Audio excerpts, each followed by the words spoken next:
옆 사람과 한번 인사하시면 좋겠습니다. 주님의 이름으로 사랑하고 축복합니다. 네. 네, 감사합니다. 이제는 또 앞뒤 사람과 인사하겠습니다. 주님의 이름으로 사랑하고 축복합니다. 다시 한번 인사하실까요? 네. 옆에만 식구가 아니고 뒤에도 식구이잖아요. 그죠? 네. 하나님 말씀을 함께 나눌 때 귀한 은혜의 시간 되기를 주님의 이름으로 사랑하고 축복합니다. 오늘 본문을 우리가 잘 이해하기 위해서는 예수님이 나병 환자를 고쳐주셨다는 것이 오늘 본문에 이야기지만 이 본문을 정확하기 위해서 전체를 한번 살펴보고 함께 말씀을 나눠보도록 하기를 원합니다. 전체 누가복음은 5장은 4가지 이야기로 구성되어 있습니다. 첫 번째 이야기는 베드로가 예수를 만나서 제자가 된 정면이고요. 마지막에는 세리 공무원이 레이가 예수님의 제자가 된 이야기입니다. 그리고 중간에 두 번째는 중풍 병자와 세 번째는 나병 환자의 고침을 받는 이야기 형태로 이렇게 되어 있죠. 저는 이 네 가지 이야기가 한 가지 지향점을 가지고 있다는 사실을 함께 살펴보고 또 그 안에서 은혜가 되어지는 귀한 시간이 되기를 주님의 이름으로 축복합니다. 먼저 한 가지 이 지향점을 가지고 있다는 것을 알기 위해서는 이 나병 환자 이야기가 베드로 고백 뒤에 일어났다는 사실을 염두에 두셔야 합니다. 어부인 베드로가 바다와 물고기의 길을 잘 알고 계신 예수님을 만나게 됩니다. 그리고 이런 고백을 하게 되죠. 오늘 말씀 8절 한번 앞에 있는데요. 8절 한번 같이 읽어보겠습니다. 시작. 시몬 베드로가 예수의 무릎 앞에 엎드려 이르되 주여 나를 떠나서서 나는 하니. 아멘. 저희 교회는 특징이 참 좋은 게 제가 세 가족을 맡고 있거든요. 네, 저희 교회는 말씀 뒤에 아멘이라고 크게 얘기합니다. 라고 얘기합니다. 저를 이렇게 쳐다봐요. 아멘의 뜻은 네, 맞습니다, 주님. 이렇게 얘기하는 거잖아요. 저희 집에 아이들이 4명이 있는데 제가 뭘 말하면 이렇게 자기 일에 집중하다 보면 듣는 채 맞는 채예요. 그러면 아빠 말 듣고 있는 거야? 라고 얘기하면 듣고 있어. 예, 이거죠. 말씀을 잘 우리가 듣고 있는지 또 그 말씀 앞에 우리가 서 있는지 확인하는 겁니다. 그래서 베드로가 오늘 예수님을 만나고 그 말씀을 듣고 그물을 내립니다. 그리고 많은 고기를 얻게 되죠. 그리고 이 예수님의 말씀의 건의 앞에 자신의 죄성을 고백하며 나아갑니다. 예수님을 만나는 말씀 앞에 나가는 사람들은 예수님 건의 앞에 이런 고백을 하게 되는 거죠. 나는 죄인으로서이다. 이렇게 고백하고 난 후에 예수님은 베드로를 제자로 부르시죠. 그리고 죄인의 삶에서 어떤 삶으로 변화시켜 주십니까?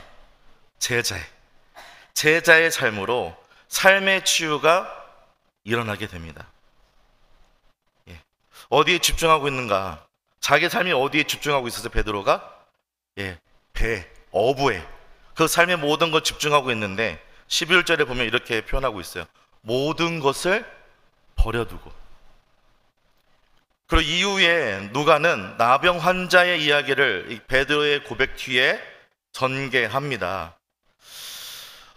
저도 예수님을 만났습니다.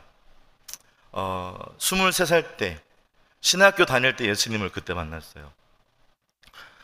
교회 안에서 자랐지만 저희 집은 항상 문을 열면 이쪽쯤인데요. 문을 열면 안방이 보였어요.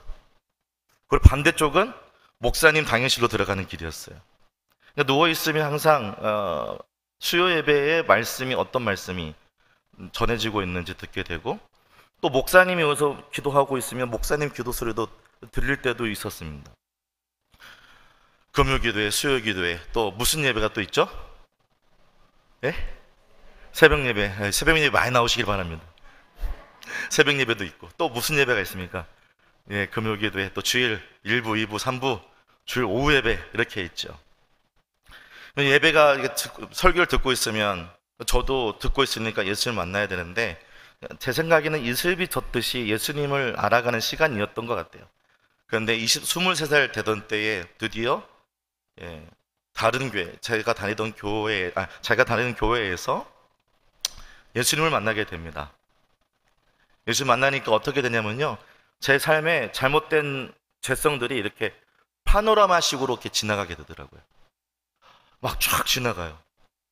그리고 그 다음 주부터 말씀을 듣는데 그 말씀이 듣는 순간 제 안에 무엇이 일어나게 됐을까요?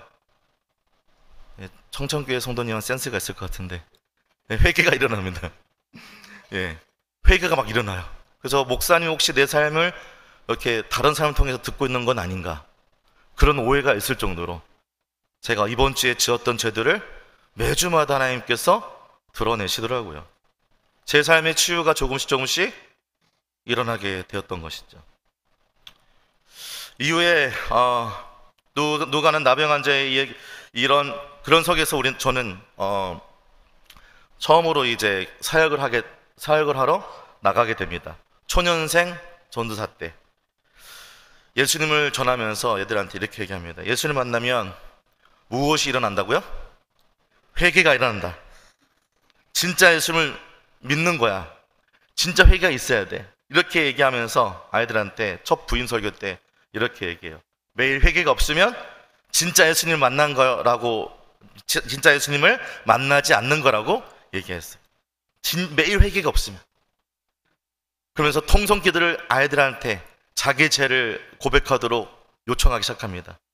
중등부 아이들을 시켰더니요, 제 앞에 있는 앉은 친구가 자기 잘못에 대해서 너무 크게 회개를 하더라고요. 엄마한테 거짓말한 거, 돈 삥땅 친 거, 뭐 이런 얘기를 하더라고요. 저 회개를 구하면 이제 그렇게 막 하니까 제가 듣고 그 다음 주에 어떻게 했을까요? 그 앉아있는 그 친구의 들었던 제목을 가지고 설교를 했습니다. 그 다음 주에 더 많은 회개를 할 수 있도록, 진정한 회개를 할 수 있도록 회개를 시켰어요. 회개를 구하는 설교를 했어요. 전도사가 잘못했죠? 로이드 존스 목사님이 이렇게 얘기했어요. 인간의 죄에 대해서 이렇게 말했는데요, 설교자는 인간의 죄가 모든 행동의 주요 원인인 것처럼 뭐 해서는 안 된다? 설교해서는 안 된다. 사람이 저지르는 죄된 행위보다 더 큰 문제는 죄의 행위가 아니라 죄성이라는 것입니다. 죄로 물든 마음이 있으니까 거기서 나오는 게 죄된 행동이라는 것이에요. 내 안의 죄성을 가르쳐야 되는데 잘못된 행동에 설교를 집중하기 시작했었던 거죠. 이 죄성에 대해서 바울은 로마서 1장 28절에서 이렇게 말씀을 합니다. 28절 한번 같이 읽어볼까요? 시작. 또한 그들이 마음에 하나님께서 그들을 그 상실한 마음대로 내버려 두사 합당하지 못한 일을 하게. 아멘. 그리고 그 위에 로마서 8장 7절도 한번 더 직접적으로 이렇게 얘기하고 있는데요, 7절도 한번 읽어보시죠. 시작. 육신의 생각은 하나님과 원수가 되나니 이는 하나님의 법에 굴복하지 아니할 뿐 아니라 할 수도. 네, 아멘. 죄성은 하나님의 마음을 두는 것을 어떻게 한다고요? 싫어한다고 얘기하는 거예요. 또 이 죄성의 생각, 즉 육신의 생각은 하나님과 원수가 된다라고 우리에게 말하고 있습니다. 결국 인간이 문제가 뭐냐? 죄된 행동이 아니라는 겁니다. 그 행위를 낳을 수밖에 없는 죄성이라는 것이죠. 이것이 인간의 내부에 깊게 자리 잡고 있다는 것입니다. 옆 사람 옆에서 비난하면 어떻게 해요? 같이 비난하게 되죠. 이 나도 모르게 죄성이 제 안에서 나와 그 죄를 함께 드러내며 나가는 거죠. 이 죄성들이 어디서부터 변화가 일어나게 될까요? 앞에 잠깐 언급했다시피 누굴 만날 때? 예수님 만날 때. 예수님 만나 자기의 죄성을 고백하게 될 때 진정한 치유가 일어나게 된다는 것입니다. 그걸 우리가 매일 주님 앞에 나올 때 어떤 고백을 하죠? 주님, 일주일 돌아보고 나의 죄를 주 앞에 고백하게 되죠. 저의 모습을 용서해 주옵소서. 정결한 마음으로 주 앞에 예배할 때 그 예배의 모든 말씀과 놀라운 능력이 내 안에 사로잡게 하여 주옵소서. 여기서 오늘 말씀이 끝나지 않습니다. 이 뒤를 이어 죄의 문제에 대하여 이 부패된 인간의 마음을 상징적으로 보여준 다음 사건이 무엇일까요? 바로 나병 환자 사건입니다. 잘 보시면 베드로의 자신의 죄성을 드러내는 것이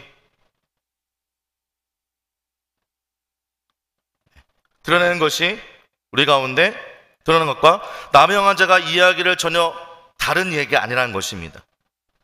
두 개가 비슷하게 같이 가는 이야기 구조로 우리가 봐야 한다는 것입니다. 좀 더 죄성에 대해 더 들어가서 말씀을 나눠보죠. 이 나병 환자는 예수님과 이야기를 나누게 됩니다. 원래 내 얘기를 보면 나병 환자는 만나는 사람마다 자기가 나병 환자임을 알리게 되어 있습니다. 그래서 고개를 들고 자기의 입술을 가리고 손을 가려서 소리쳐야만 했습니다. 나는 환자입니다. 나병 환자입니다.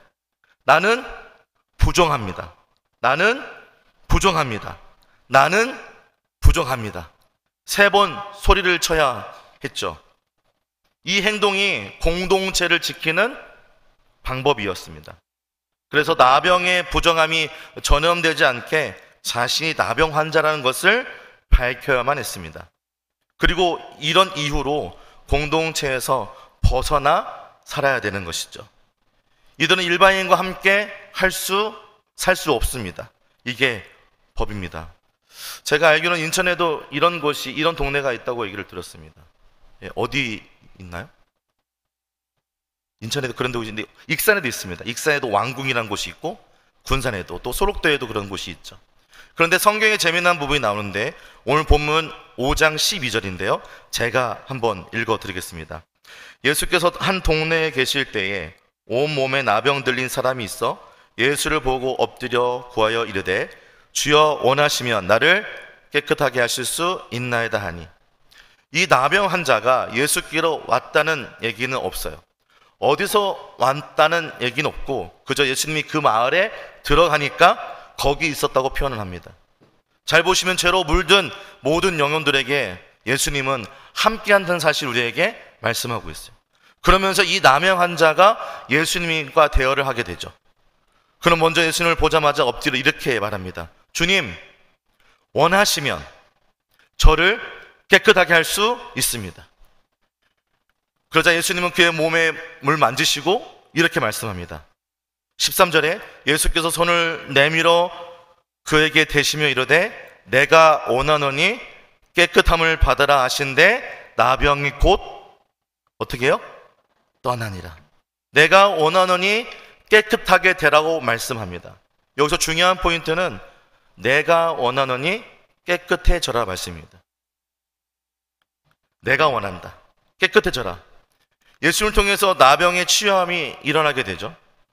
그런데 누가복음의 초점이 치유받는 것에 초점이 다 거기에 집중되어 있지 않습니다. 치유를 통해 다른 비밀을 밝혀 우리에게 보여주고 있습니다. 치유 속에 다른 주님의 비밀이 담겨 있어요. 그것은 바로 예수님의 권위가 사람들에게 드러나는 것입니다. 예수님의 말씀의 권위를 통해서 삶의 진짜 삶의 제자로 고쳐지는 치유가 일어나고 있는 것이죠. 영적인 죄성도 육적인 치유도 함께 일어난다는 것입니다. 누굴 통해서요? 예수님을 통해서. 우리는 항상 치유에만 집중하고 있죠. 그러나 모든 치유의 과정, 삶의 변화의 과정, 육체의 모든 아픔의 변화의 과정은 누구로부터 시작되냐? 바로 예수님부터 시작된다는 사실을 우리에게 보여주고 있습니다. 베드로가 예수님의 말씀을 듣고 예수님의 권위를 인정하며 자신의 죄를 고백했던 거죠. 지금 예수님의 말씀대로 누군가 깨끗해졌습니다. 그게 누구예요? 바로 나병 환자죠. 나병 환자가 깨끗해졌습니다. 누구의 말씀으로? 예수님의 말씀. 그렇습니다. 예수님 말씀의 권위가 나타날 때 모든 치유가 따른다는 것입니다. 이것에 오늘 말씀의 초점이 맞춰져 있습니다. 그런데 우리는 예수를 믿으면서 항상 우리가 원하는 것에만 집중되어 있죠. 그러나 하나님이 함께 하시는 것, 예수님이 함께 하시는 것, 그 모든 곳에는 하나님의 일하심이 나타난다는 사실을 성경에서 우리에게 말씀하고 있는 것입니다. 할렐루야. 옆 사람과 이렇게 이야기할까요? 하나님이 함께 하시면 역사가 일어납니다. 네, 우리는 항상 기도하면서 하나님 마치 알라딘의 램프처럼 그렇게 하나님을 바라볼 때가 있습니다. 예수님을 바라볼 때가 있죠. 그러나 예수님이 우리 안에 있고 말씀을 붙잡고 나아가는 모든 곳에서, 예수님 만나는 그곳에서 모든 역사가 일어난다는 사실을 성경에서는 얘기하고 있습니다. 나병도 그렇습니다. 한번 성도님들한테 질문을 해보죠. 나병이 쉽게 고칠 수 있는 병입니까? 아니죠. 예, 옛날에 허준 우리 TV 드라마가 있었는데, 허준이가 쓴 동의보감을 보면 나병에 대해서 5가지 특징을 이렇게 얘기합니다. 첫 번째는 피부가 상해서 뻣뻣해져서 감각을 모르게 된다. 둘째는 살이 상하게 돼서 칼로 도려내도 아픈 것을 모른다. 셋째는 피가 상하여 진물이 나며 고름이 생긴다. 5번째는 심줄이 상하고 손발에 진물이 떨어지고 뼈가 상하여 콧마루가 내려앉아 눈이 삐뚤어지고 입술이 뒤집혀져 목소리가 쉬게 된다. 이 목소리가 쉬니까 10명의 문둥병자들이 함께 와서 함께 소리 칠 수밖에 없었던 거죠. 그 병의 후유증으로 인해서요. 누가는 이 문둥병 또는 나병 환자의 상태를 이야기하면서 오늘 본문 12절에서 이렇게 얘기하고 있습니다. 바로 12절을 보시면 나병이 온몸에 어떻게 했습니까? 들렸다. 12절 제가 한번 읽어드리겠습니다. 예수께서 한 동네에 계실 때 온몸에 나병 들린 사람이 있어. 온몸에 나병이 들렸다라고 표현하고 있습니다. 그러니까 허준이 동의보감의 한약적 시각을 보면 감각이 없고 아픈 줄 모르는 힘줄이 상해서 손과 발 일부가 떨어진 상태, 눈이 삐뚤어지고 콧잔등이 앉은 상태, 입술이 삐뚤어진 상태, 이런 상태에 나병 환자에게 예수님이 말한 것입니다. 이런 환자에게 예수님이 내가 원하노니 깨끗해져라. 그랬더니 그 말씀을 듣는, 만나서 예수님 말씀에 앞에 나가는 이 나병 환자의 몸이 어떻게 됩니까? 회복이 일어나게 됩니다. 오늘 본문에 나병 환자가 치유가 일어나고, 또 누가복음 4장에 나오는 베드로의 장모의 열병에 낫게 하는 이가 누구입니까? 예수님. 사람들이 고칠 수 없는 이것을 고칠 수 있는 이 말씀의 권위를 가진 사람이 누구냐? 바로 예수님이라는 거예요. 누가는 여기에 초점을 맞추고 있습니다. 앞에서 예수님의 말씀의 권위가 드러나는 이 곳에서 재성이 드러나는데, 이 재성이 드러난 곳에서 베드로의 삶은 변화되고 치유가 일어나게 됩니다. 그런 것처럼 나병 환자의 치유도 이렇게 하나님을 만나고 그 말씀 앞에 나아가는 모든 백성들이 치유함이 일어나게 된다는 사실을 성경을 통해서 우리는 발견하게 되는 거죠. 치유하고 내가 원하는 이 깨끗함을 받으러 말할 수 있는 이 사람이 도대체 누구냐? 바로 예수라는 것입니다. 이 예수님의 모든 것에 집중되어 있는 거죠. 그리고 우리는 삶의 모든 문제에 집중되어 있을 때가 많습니다. 여러분, 혹시 여러분이 가지고 있는 모든 문제를 예수님께 맡길 수 있으면 그 모든 맡기는 그 시작점부터 예수님의 모든 일하심이 나타나기 시작한다는 것입니다. 그것을 믿으십니까? 아멘.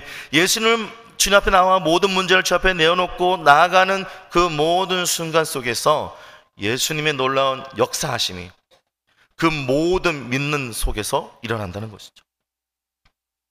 누가복음 7장 22절에 또 그래서 예수님 누구냐라고 얘기했을 때 누가복음 7장 22절에 세례 요한이 이렇게 얘기합니다. 7장 22절 한번 읽어볼까요? 시작. 예수께서 대답하여 이르시되 너희가 가서 보고 들은 것을 요한에게 알리되 맹인이 보고 나병 환자가 깨끗함을 받음 귀먹은 사람들이 들으며 죽은 자가 살아나며 가난한 자의 복음이 전파되게 하라. 아멘. 요한의 제자들을 보고 이렇게 말합니다. 예수님이 누구냐? 가서 한번 만나봐라. 그랬더니 너희가 가서 보고 듣고 한 모든 것을 요한에게 알려라 라고 얘기하면서 누구의 눈을 뜨게 하며? 소경의 눈을 뜨게 하며 앉은 병이를 걷게 하고 나병을 깨끗하게 하고 귀 먹어린 들은 자를 또 듣게 하고 죽은 자를 살아나는 그 모든 일을 하는 자라고 설명합니다. 그때 당시에 이 모든 소경들, 안전뱅이들, 나병 걸린 또 귀모 걸린 사람들, 이런 사람들은 어떤 사람이었냐면 바로 저주에 걸린 사람이었습니다. 이 저주 걸려서 사람들하고 구분되어져서 살아가는 소망을 잃어버린 자들에게 누가 나타나셨다는 거예요? 바로 예수님이 나타나셨다는 거예요. 그 모든 자들의 모든 억압에서 풀어줄 자가 누구라는 것입니까? 예수님이라는 거죠. 그 예수님을 우리는 이 유대인들과 모든 사람들은 옛적부터 기다렸습니다. 모든 사람들의 억압을 풀어줄 수 있는 우리의 메시아를 유대인들과 이스라엘 사람들은 기다렸던 것이죠. 그 사람이 누구라? 바로 메시아. 그 메시아가 누굽니까? 예수 그리스도라는 겁니다. 그 소식을 전파할 수 있는 자가 바로 예수님인 것을 세례 요한의 제자들에게 가서 세례 요한에게 전하는 것입니다. 나병이 깨끗하게 된 이유는 무엇이냐? 바로 예수를 만났기 때문에. 다시 말해서 예수 구약에서 말해온 메시아가 지금 이 시점에 우리에게 왔다는 사실을 성경을 통해서 우리에게 말씀하고 있는 것입니다. 예수님이 복음서에서 행하신 것처럼 어떤 일을 하셨나요? 치유하시고 병을 고치시고 죽음을 이기시고 모든 사단의 억압에 있는 사람들을 풀어주는 사역, 그 사역을 예수님이 하고 있다는 거죠. 여러분, 몸이 아파 사는 것이 얼마나 힘든 일입니까? 그죠?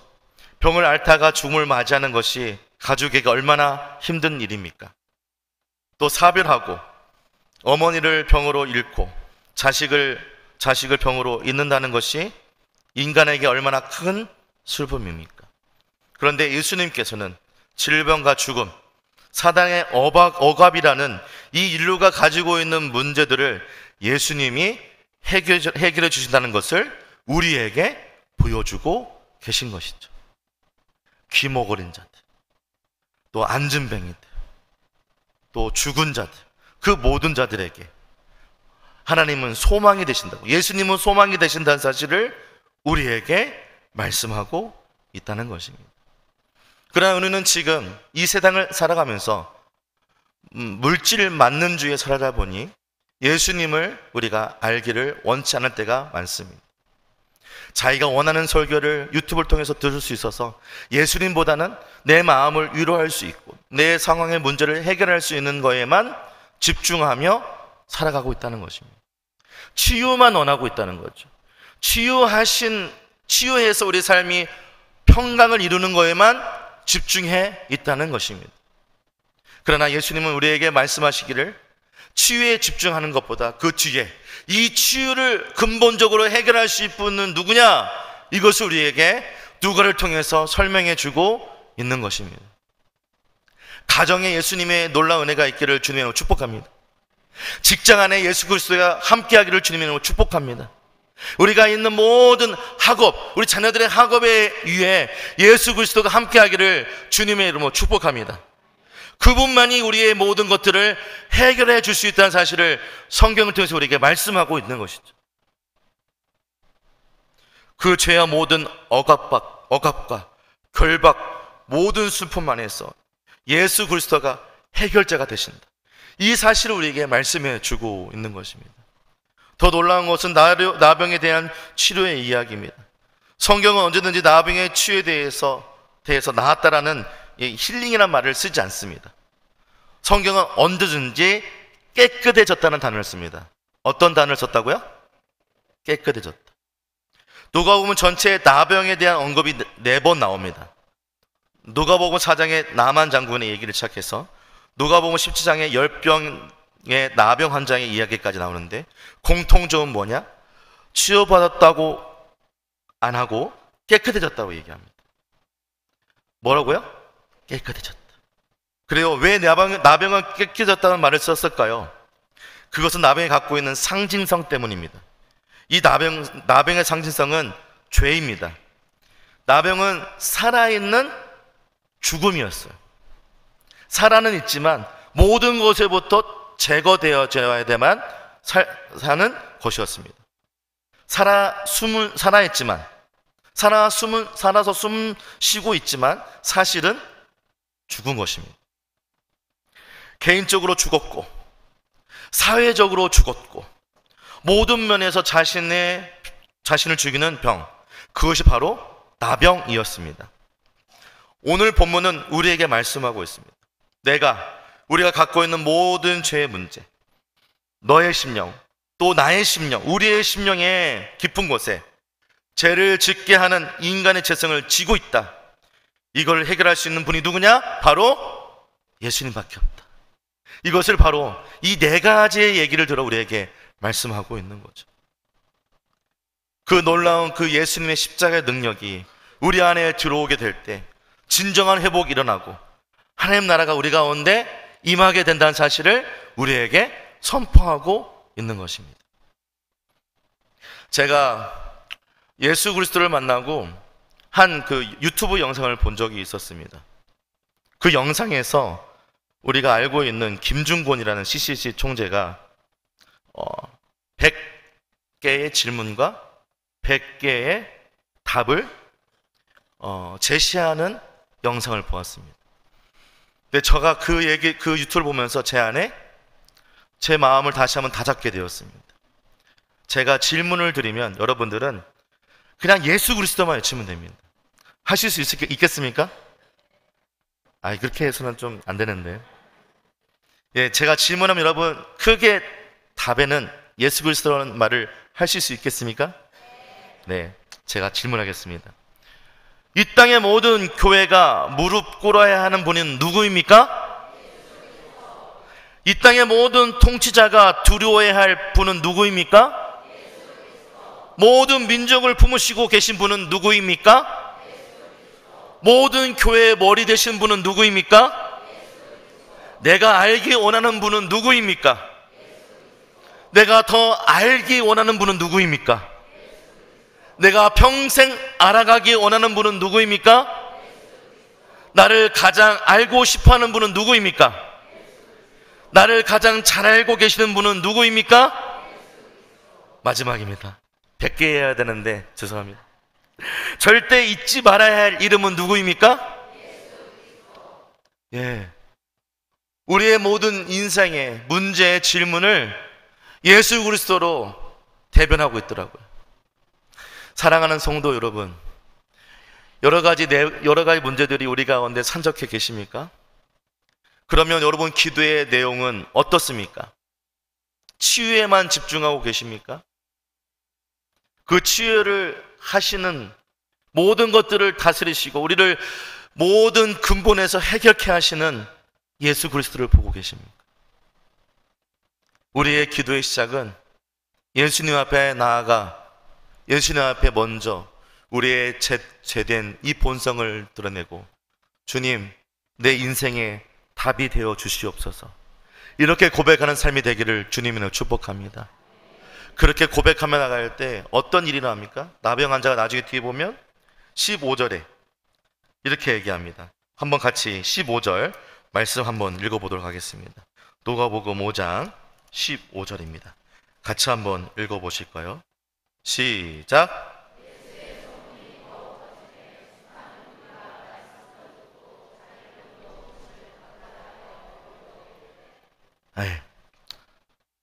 우리 삶 가운데 전도가 일어나게 돼요.